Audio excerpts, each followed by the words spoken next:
Hello guys, for today's video, magluluto ako ng ginataan labong na yung labong na nabibili lang sa palengke na nasa bote. Kasi guys, namimiss ko na yung labong, yung bamboo ba, kasi bihira lang kasi kami makakain ng ganyan dito kasi wala naman. Minsan meron sa palengke yung press na binibenta pero hindi ako bumili ulit kasi nung bumili ako, akalain mo ang laki ng binili ko. Nung binalatan ko, wala na siya, para na lang siyang aywan ko, basta sobrang liit, naging maliit, wala rin. Kaya hindi ako bumili ulit ng ganon. Ang binili ko ngayon, yung nakabote na kasi marami naman siya. So, good for 2 person. Kasi kami lang naman nilalay ng kumakain ng mga niluluto kong Pinoy food. Maliban sa guys, yung adobong chicken, ay yung isa kumakain din. So, ayan ginisa ko guys. Nilagyan ko siya ng dilis para mabango siya. So, ayan. Ayan, nilagay ko na yung dilis. Nabili ko rin yan sa palengke yung dilis, made in Philippines. So, ang mga binibili ko kasi guys na mga pagkain sa palengke, yung mga made in Philippines kasi iyon yung mga pagkain na namimiss ko talaga. Yung mga pagkain dito, nako, nandoon ay sobrang alat, nandoon ay sobrang ang daming ingredient na hindi ko maintindihan yung mga ingredient nila na mga kahoy. Ay nako, kulang na lang isang punong kahoy ang isasaw ko sa mga niluluto ko pagka pagka Arabic food yung niluluto ko guys. Kaya yan yung mga niluluto ko na ganyan, kami lang nilalay ng kumakain yan. Kaya kahit anong lasa, okay lang, total kami lang naman dalawang kumakain. So yan guys, samahan nyo ako hanggang sa dulo ng aking video sa aking pagluluto. So yan, pasensya na kayo sa boses ko guys, kagigising ko lang. So need ko pala mag-upload ng premiere. So may premiere pala ako today. So ayan. So ayan na yung labong guys. Ayan. Pinutol-putol ko yan kasi mahaba siya. Tapos inati ko pa ng isa kasi malalaki rin. So ayan.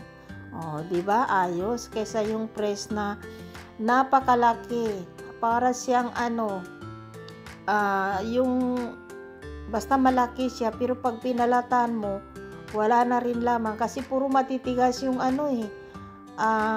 pag pinalatan mo daming matigas, so wala na kung maano doon. So yan, sinamahan ko na rin ng guys, nasa lata rin na langka, jackfruit para yung junk fruit pa yun, yung langka. So pasensya na kayo guys kay nabubulol naman ako. Kasi para naman meron siyang kaibigan dyan. Ayan, may kasama ba siya kumbaga. So, ayan. Madali lang yan maluto guys kasi luto naman yan pareho. Yung langka, luto na rin yan. Yung bamboo, yung labong, luto na rin yan. So, ayan. Lagyan natin konting laurel.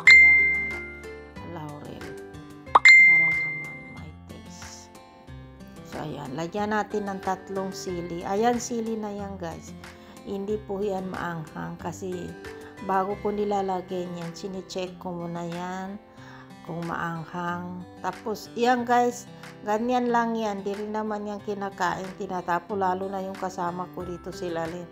Di rin yan kinakain. Ako, minsan kakainin ko, minsan hindi rin. Kumbaga, mabango rin kasi ilagay yan sa guys, luto. Kaya yan. Ayan, nilagyan ko ng konting parsley guys, para magbango naman siya. Mabango kasi yung parsley. Sinap ko lang siya ng maliliit. Gawa nung meron siyang dilis. Ay, yung dilis nangangamoy. Naamoy ko na yung dilis guys.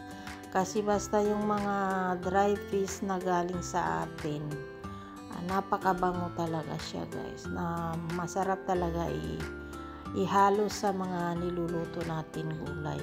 So yan, lagyan ko siya ng panggisa. So masarap yan guys. Hindi na ako gumagamit ng bitsin ngayon, yung Ajinomoto, kasi yan yung ginagamit ko instead na Aginamoto. So ayan. So hindi ko naman siya inubos, kalahati lang. Baka masobra ng sarap kasi ginataan yan eh. So ayan.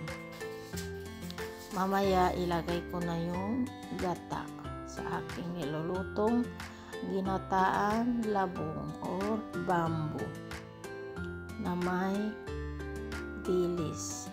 Meron pang langka. So yan guys, ayan yung gata guys. Ayan, kung nakikita nyo dilaw kasi nilagyan ko yan ng turmeric powder. Ewan ko kung ganun ba ipag-pronounce yan. Basta nilagyan ko siya ng kulay. So naging ayaw ko kasi yung puti guys na gata, parang nagsawa na ako doon. Parang may naman may kulay, di ba? Maganda naman yung kulay niya, kulay dilaw. So kasi sa amin guys, kadalasan sa amin naglalagay kami ng ganyan. Kung makikita nyo sa mga lutong Muslim sa Pilipinas, kung makikita nyo, marami ganyan yung kulay ng mga luto nila. Nilalagyan talaga namin ng turmeric na powder or press. Meron din naman akong press, meron ako powder dito. Pero yung press nilalagay ko lagi yun sa manok. Minsan kinukudkud ko at binababad ko yung manok ng lemon, nilalagyan ko nun para yung lansa niya matanggal. So yan guys, malapit na maluto. Sandali lang yan maluluto kasi luto naman siya niya na daan. Iluluto na kasi yung nasa dilata guys.